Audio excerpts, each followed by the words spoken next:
foremost, welcome to the Scott office. I think from the longest period of time, we've followed your adventures.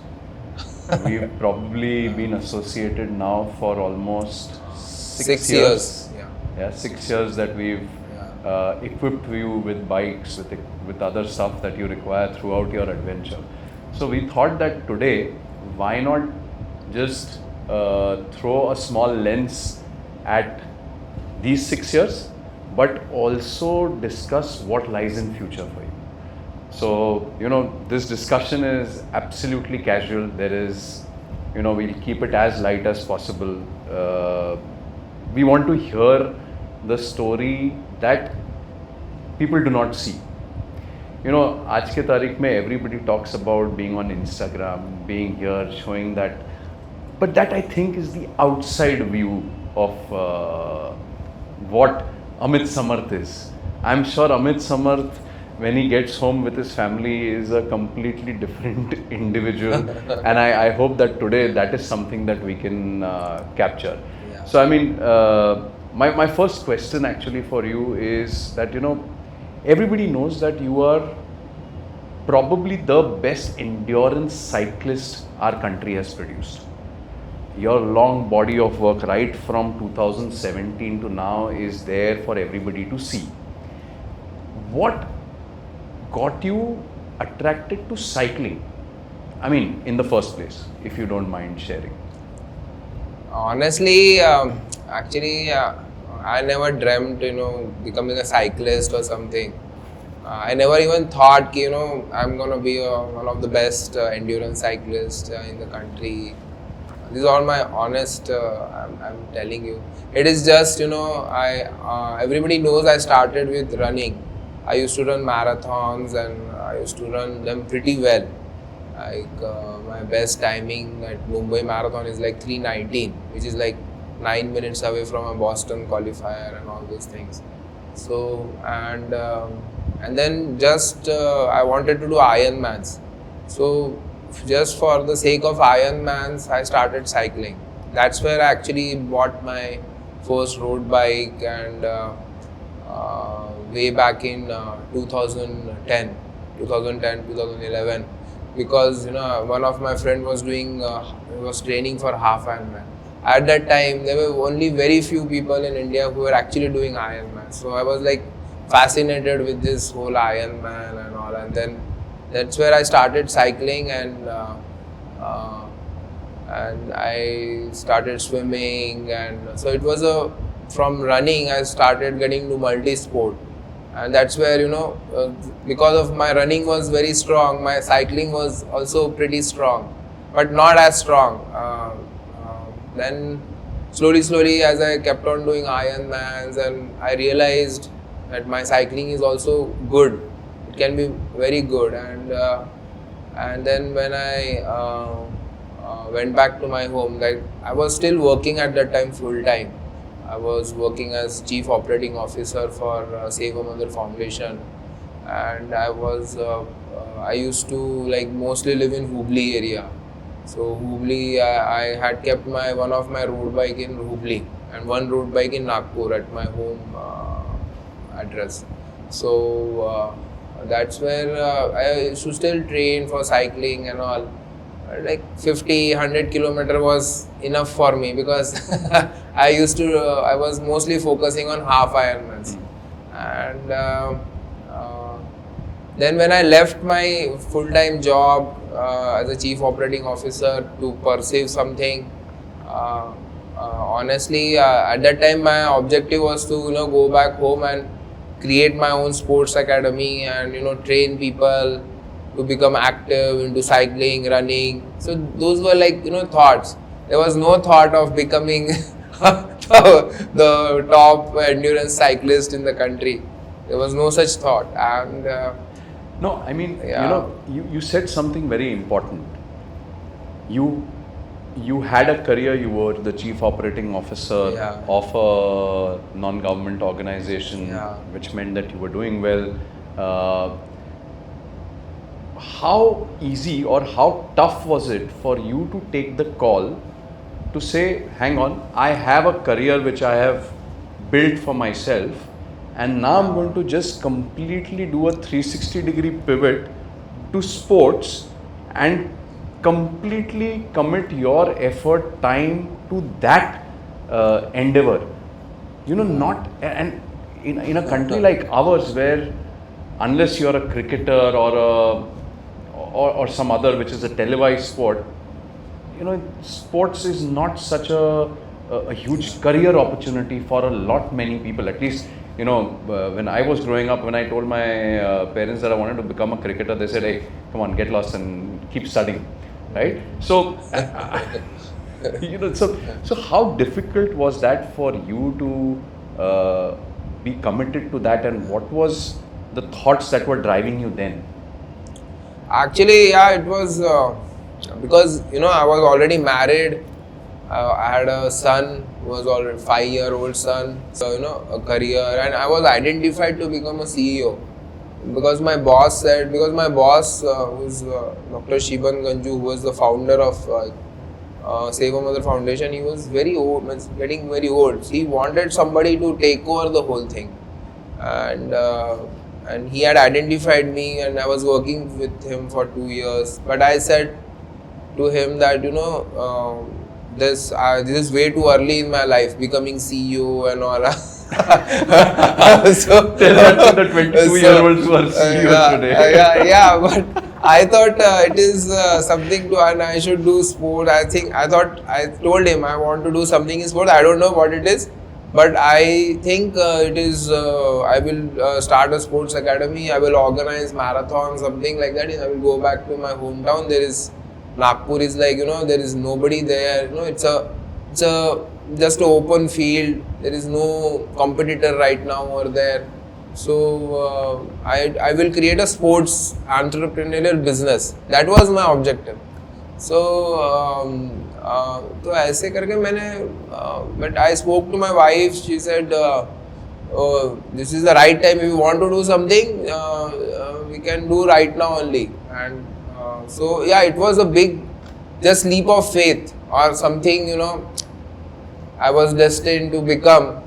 So it like pulled me over there. I think it is, when I look back, it just pulled me over there that you're gonna leave your job, you'll take that, it's like stepping out of the comfort zone. And my father was terrified. Yeah, he said, क्या कर रहा है ये लड़का, MBBS किया है, इतना masters in public health, Johns Hopkins में पढ़ा हुआ लड़का अभी नागपुर में आके साइकिलिंग रनिंग कर रहा है. What is this? He was terrified for a few months. I said, don't worry, I'm working on something, and these things will work out somehow. That was my whole. It was just instinct. Just this will work out somehow. This was the way I took this, and then I got a lot of time to train in Nagpur. So then some of my friends said, "Hey, you are very good in cycling." Because in Nagpur, the brevet culture started. The brevets and all started getting organized in Nagpur. So I started going to some brevets, 200 and all. I used to ride very quickly. So then some of my friends said, "Why don't you try cycling? You're very good at cycling." And that's how I went to Deccan Cliffhanger in 2015. And then I got qualified for that race across America at that time. So at that time it was a very big thing in Nagpur, that somebody, young guy from Nagpur has qualified for race across America, and he biked from Pune to Goa in almost, at that time, some 27.5 hours. At that time it was very big news. And Nagpur is a very small community. And it's not a very big city, so almost everybody knows everyone. So the news goes very spreads very fast, and so I was honestly I was very lucky to be in that time in Nagpur, because the Nagpur business community and fitness community, they all came together and they said, okay, there is this guy who really rides well, and let us support him to go to RAB. So that is where Mr. Bhanu Rajgopalan, was like my mentor, and he I don't know what he saw. He said you should do RAM, and I will tell you, he will. Means he said, at least you go and crew in RAM, and he sponsored my ticket because I didn't have money at that time to buy. Wanted you to experience what. Yeah, so he said to just to he said, don't worry whether we are doing RAM or not. I will sponsor your ticket. You get your visa done for US, because I had a student visa that was expired. So I had to get another visa, tourist visa, and he said, you get a visa, I will sponsor your ticket. You go and crew some rider in RAM and just go and see the race. So I just went and I went there and I saw the race across America, and at the same what happened is Vivit Valve, who became my crew chief later, he also came to crew the same rider, and that's how we met in US. We were never friends before. In Nagpur. No, he was not from Nagpur, he was from Hubli. So he came to know that Amit is crewing some rider and he might do RAM next year. So I will also go and crew this rider, and that's how we met in actually in US. So I met you 7 years back at our mutual friend Mr. Nikhil's store. Yeah, Nikhil. And I remember so clearly, and at that point in time, look, we did not know about you. Yes. I'll be honest. And he was so persistent with us. He said, listen, you have to come and meet him. He's going to do the RAM. He's attempting the RAM. He's going to do this. He's probably going to be the best endurance cyclist. Now imagine for Mr. Nikhil to say that 7 years before, even before you had actually started off on your journey. So I was very intrigued, and I remember I received close to about 10 calls from him in a span of a month to say, no, look, we need to collaborate, you need to collaborate. So it was his insistence where I said, okay, let me just travel down to Nagpur and meet you, and then we'll see how this kind of progresses. But in that first meeting when I met you and your family, and your kid was really young back then, I remember very clearly. And I asked your wife, I said, what does she think about you pursuing this little adventure? Because at that point in time, nobody knew that Amit Samarth will go on 7 years later and do and achieve the feats that he has. Okay? And the confidence that your family had on you, I have rarely come across, that level of confidence. There's always that, as you said, your dad was worried, but I think when I spoke to your wife, she was so clear. Yes, he's going to do it, and we are completely behind him. We are going with him. So I think having that support makes a huge difference. Yes, huge difference. Actually, my wife, my mother, she's a very big supporter. Actually, a lot of people say that all these qualities I have got from my mother only, because she's highly active, hyperactive person, and she's very my mother is one of the pillars behind this whole thing. Because she has done so much of help me with preparation, whenever I go for training rides, long training rides. So making food for me, for the crew, for the driver who is driving behind me. So she's been doing this for last 6-7 years. Because we start early, 5 a.m. So she gets up at sometimes 4 a.m. and all, and prepares all these things. And how old is she? She's 62. She's pretty active, very active person. She's high energy. She's still high energy. Means so I think family is very important. I think all my achievements, family, my friends, and my all supporters. Earlier I had supporters in Nagpur. Now I have supporters like all across the country. So it is actually a big thing. No, I think, it is amazing to hear this because, for people who are hearing this, we now come across so many young athletes who have their families backing them, and to see that happen over the years has been one of the most satisfying experiences over the last 10 years. 2 weeks back, we had a athlete from Bangalore, and she just passed her 10th standard. And her dad said, no, the next 2 years she's going to pursue her schooling remotely. She doesn't need to go to school. She will practice. We will see where she reaches by the time she's 18, and then we'll decide on the study part of it. But we are committed that she needs to be the Asian champs. She needs to compete for the Asian champs in India. So I think that change over the last decade or so is so phenomenal to watch, that today's parents are also supporting young athletes to follow and pursue their dreams. Even in a sport like cycling, which probably 15 or 20 years back, it wasn't a sport, it was a commuting activity. Yeah. Now I have an athlete, I train one athlete in Nagpur, who is 17-year-old. So his mother, we used to study together in the same school. So, so now I am training her son into cycling, and the same thing. They have given him 1 year after his 12th exam. So he's given free time to train and to pursue whatever he wants to do. So it's a big change, and it's now he came second in BBCH race in Bangalore. This guy, 17-year-old in under 18 category. So it's amazing. Means at our time we never had that kind of support from our parents.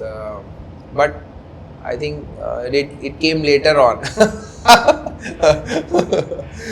So we at SCOT have also followed your journey as the chief coach at Miles and Milers, which is your coaching institute and is your baby, if I may call it that. We see that you not only support kids or you train kids like whom you just mentioned, but also tribal athletes. Yes. So what is the thought process behind Miles and Milers? Yeah, of course, Miles and Milers is it's a coaching institute. It started basically with supporting recreational athletes. Our aim was not to create Olympic level athletes or something like that. Our aim was to encourage people who are businessmen, doctors, engineers in Nagpur, or whoever wants to train with us, to give them a lifestyle. That if you take up this kind of a lifestyle, it's outdoor sport, it's cycling, running, you can train yourself to run a marathon, or you can train yourself to run an Ironman or do Ironman, or you can do something like ultra cycling. And so it will give you a lifestyle, it will give you healthy habits, it will give you a different friend circle. Because if you go to these cities like Nagpur, Chandrapur, Amravati, they don't have any major other recreational facilities. So their major recreation for these people who are doctors and all is actually going to the late night parties and drinking a lot of alcohol and eating a lot of food. And the whole lifestyle, I have multiple stories, success stories now, where people who are doctors and their whole friend circle used to be late night 8 p.m. अभी क्या करना है, इतना पैसे कमा रहे हैं, but उसको क्या करना है उससे, तो let's have parties, everyday parties. So now that whole thing has changed. They sleep early, they have a lifestyle, they get up early, they are training for a marathon. They are not competitive athletes, but if you change, but you are adding value to their quality of life. Yes. So I have so many people who have lost weight. So my whole objective to start with Miles and Milers was like give these people a habit, a lifestyle, and later on if they really pick it up, it's like it's like a way of life. Then you can easily be happy with your life. You can run marathon, you will be fit. Even so, I always tell people, like, give 1 hour of your every day towards training. It's like 4%. It's like a SIP. It's like your health SIP. I tell all these doctors and businessmen, like, you will have a lot of money, but what if you don't have health and fitness? What you will do with that money? You can't travel, you can't do trekking, you can't be active. That money is of no use. You will again give back to some other doctors and nurses who will take care of you, because you will have all these problems. It's such a brilliant way to put this the way you have, Amit, because I think if you remember the late Rakesh Junjunwala, he said this. He said, I invested in the best of companies and I made tons of money, but the one thing that I did not invest in was my own health, right? So I think the fact that today you run this coaching institute, and which is adding value to the people who come to the institute, not because they want to become athletes, but just by leading a disciplined life, taking the no shortcuts approach to success. I think that is something that I don't think so can be measured in numbers. Let's put it that way. Look at Nagpur now. We have earlier we were the only group. We are still the biggest group, but now there are many other groups also. So this is what has happened. A model city for cycling, because it's not way too big city. It is perfectly sized. It is right in the middle of the country. It is a flat city. So if you want to create something like Amsterdam in our country, Nagpur can be that city, which can actually become the Amsterdam of India, where there is a 20%, 30% transport happening on bicycles.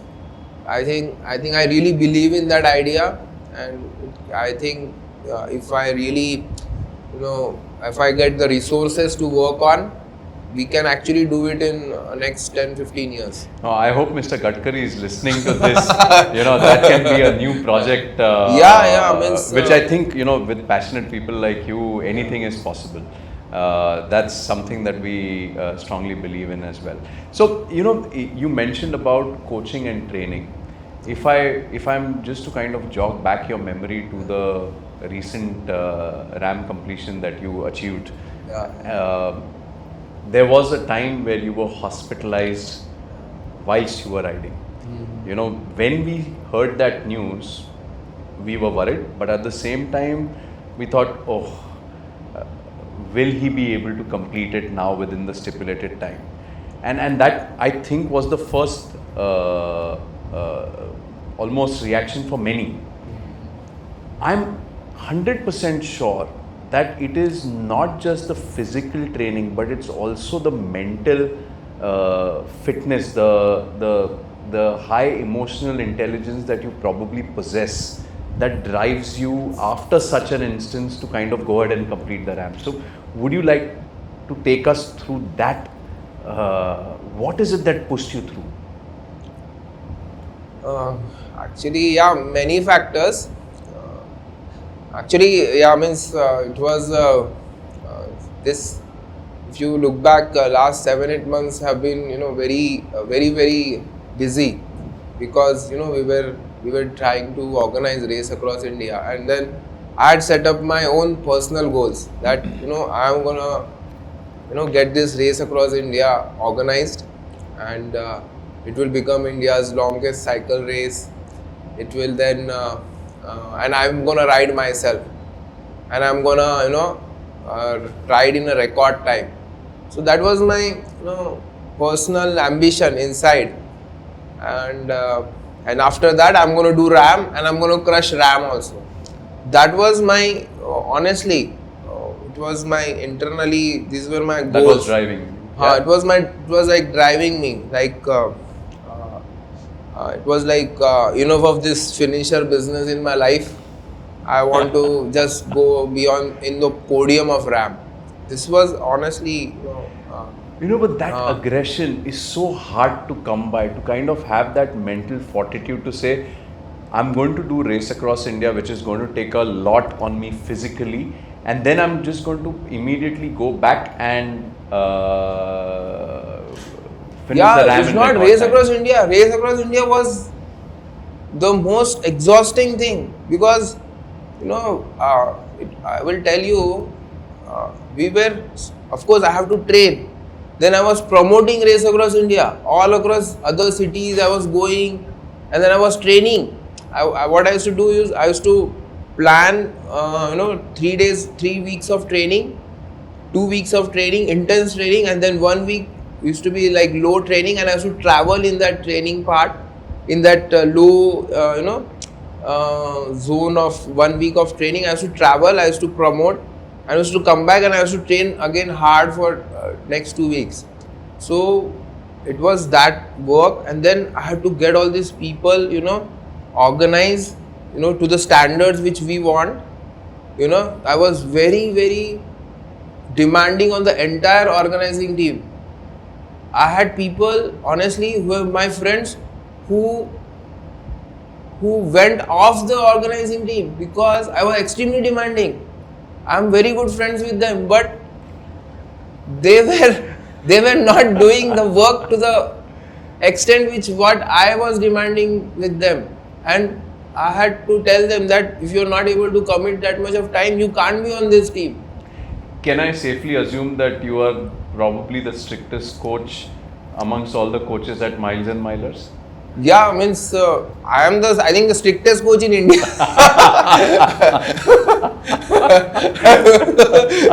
So next time we are going to get some of your students to attest to this fact. Maybe for our team who's shooting, maybe we get some bites from his students as well. So now I have to tell, means of course that was big, and then there was massive financial demand of race across India. It was a event going in crore. So ये सब कहाँ से आएगा और ये सब होगा कैसे, राइडर्स कहाँ से आएंगे? फिर I was, I'm telling you, for race across India, I called so much, personally I called so many riders. I must have invited every rider.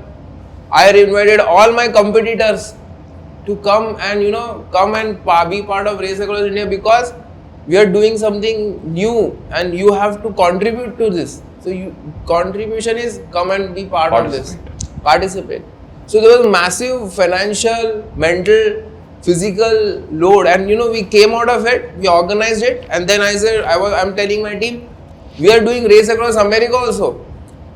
And within 2 months we figured out the resources to do race across America. So when you started the race, and when you had that medical emergency, what were the things that were going on in your head? See, medical emergency, honestly, it was not a problem with my fitness. The problem happened because of a wrong communication within the team. There was somebody from India who said, Amit ko muscle relaxant do, क्योंकि maybe he's having fever, or maybe because having cough, and so somebody, and then some in the team, he just picked up that whole thing, and without my knowledge, I was administered muscle relaxant. So the muscle relaxant antagonized, and I was I was going towards Rocky Mountains. So it actually paralyzed my respiratory muscles. The muscles, the accessory muscle, not the diaphragm, but the muscles of the chest wall. Breathing, so it actually kind of the drug is actually doing the antagonistic work. And I was getting into the mountains. I was going towards Colorado. Colorado was like 100 kilometers away. So I was not at high altitude when the problem started. I was moving towards higher altitude, and the wrong drug was into my system.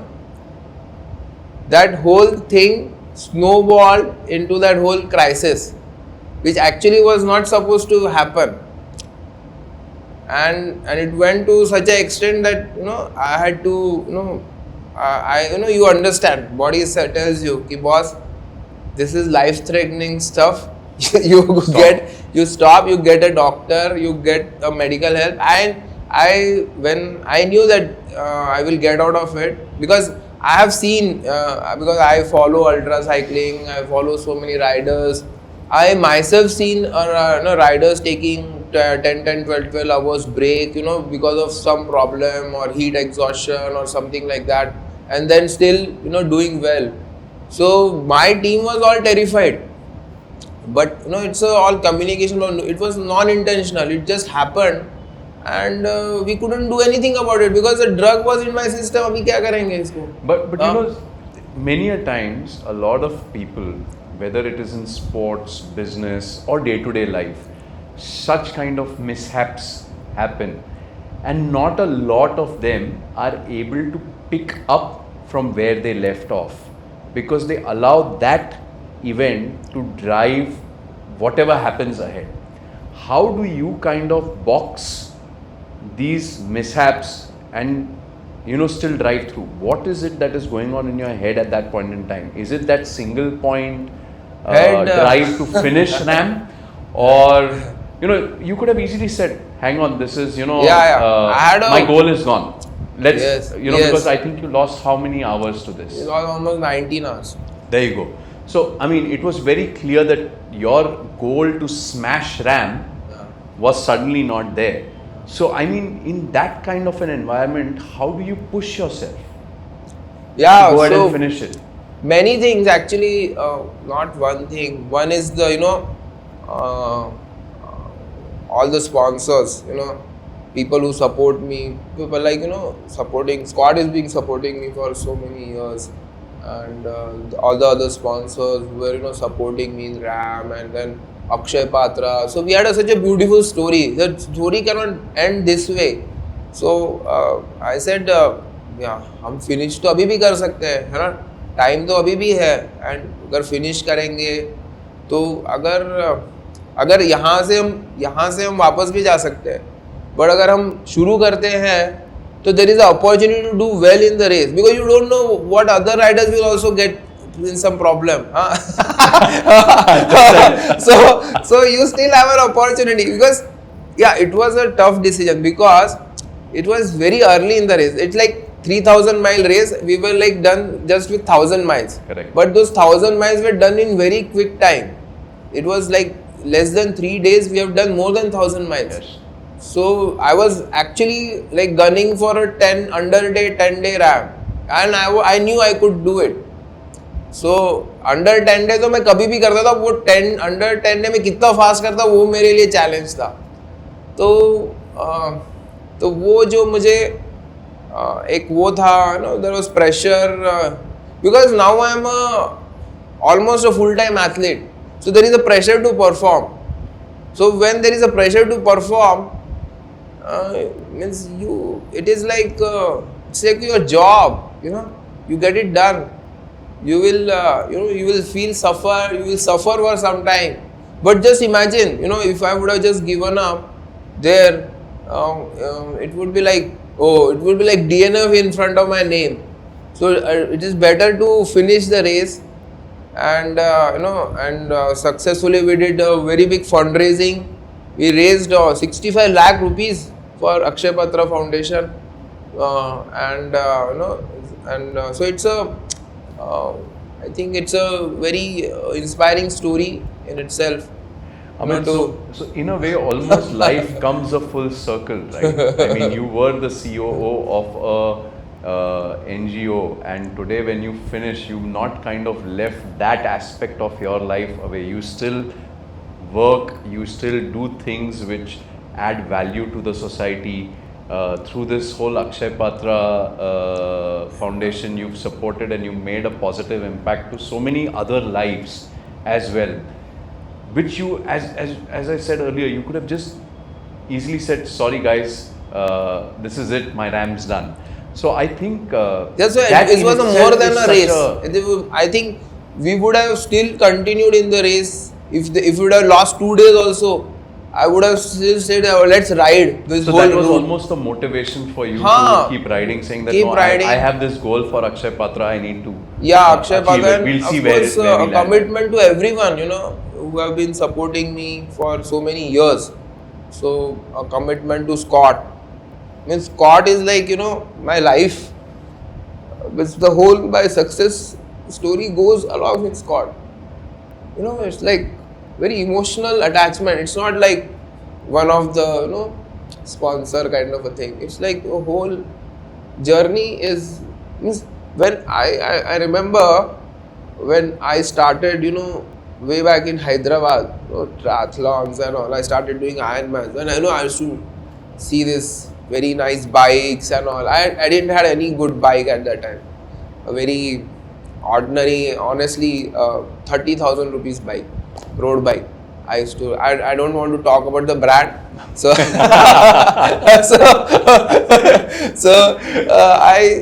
used to tell my wife, see, one day I'm gonna have this, nice bike. Some company is gonna sponsor me, and it's like I'm gonna be, some a highly good sponsored athlete by some company. One day, definitely it will happen. And I remember now, after 10, 11 years, like, we used to talk these things. So, and now, these things happen with me. And then that's what I tell people. अरे यार, आप सपने बड़े देखो, छोटे सपने क्यों देखते हो, है ना? सपने बड़े देखो, तो पहुंच जाओगे वहाँ. No, I think, Amit, all of us, and I say this on behalf of the entire Scott team, we've been so privileged and lucky to have been with you on this journey. Because every time when you go out and when you are racing, every day, all of us are actually speaking to each other. Okay, what is his progress? Where has he reached? Does he need something? Can we help in some way? So, the feelings are mutual. I am so happy that, we've had this association of 7 years. And it's not just the past 7 years. I think I look forward to the next 7 as well with excited and bated breath, because I think there's lots to be done. And I think to do it with someone like you and who achieves goals, who sets more higher targets, or as you just currently said that, bada socho. It's a lesson for all of us at Scott as well. So thank you for the last 7 years of this wonderful association. So what's next? I mean, for you now, what's the next targets that you've set for yourself? Of course, targets will be. Of course, I will be racing. I think I have to go back to RAM again, and and smash it. Yeah, in smash your own it. words. Yeah, smash it, and race to my potential. This whole episode which happened, it's a human error which you can't do anything about. These things happen. This is like an example of what can go wrong in a chaos like situation, and you just have to accept it. It's very difficult to accept it because I'm a very high demanding person on myself. I expect the same amount of commitment from everyone around you. I think the whole team is amazing. It just happened. उसमें किसी की गलती नहीं है, किसी का intention नहीं है, किसी ने मेरे अच्छे के लिए बोलने के लिए किया पर वो गलत टाइम पे था. If it would have been Kansas and all, it's a flat, road conditions, I would have still managed it, even if my respiration is compromised, because it's not high demand on my lungs, on my cardiovascular system. It's just, I think maybe it's something which will, it's a lesson and it will make me more hungry for success. So, when your family sees what you go through, what's the one thing that your child comes and tells you that, listen, Daddy,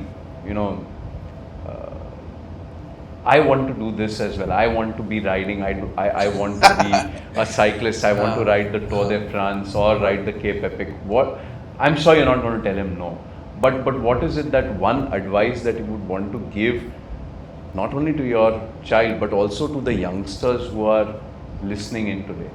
I think advice, I would say, it can be anything. It's not just sport. It can be if you are passionate about music, if you're passionate about cooking, whatever you're passionate about. If you really want to follow it, just follow. Means you should give it a honest shot at it, and you should really and success will not happen in one. Lot of people, they want to do and they think that success will come immediately.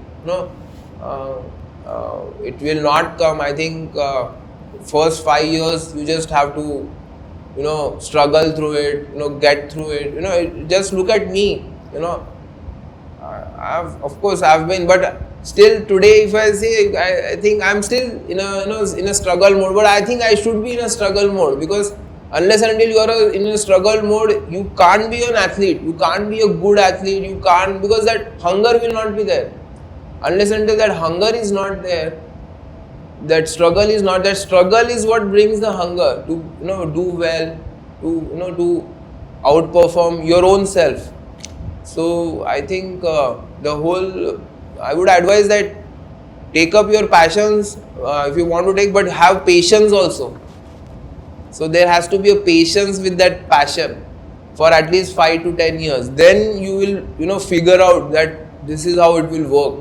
You will be able to pursue your passion. You will be able to have money also. Have a financial stability, and then you can just keep doing those things. Amit, I think the more every time we speak, I am only more enthused to kind of look forward as to what next is Amit going to be up to. And I think, for us, now it's almost become that, our relationship with Amit Samarth does not stop. It just continues to be built from step to step. So we never, I look forward with a lot of excitement for Race Across India, but also for your own personal goals. And as you said, we are rooting for you to smash RAM the next year. Sure. Yeah. So thank you for your time today. And it was an absolute pleasure talking to you. Thanks for riding with us at Scott Sports India. Keep exploring the trails of adventure and subscribe to the No Shortcuts podcast for enriching and exciting content. Until next time, keep the wheels spinning.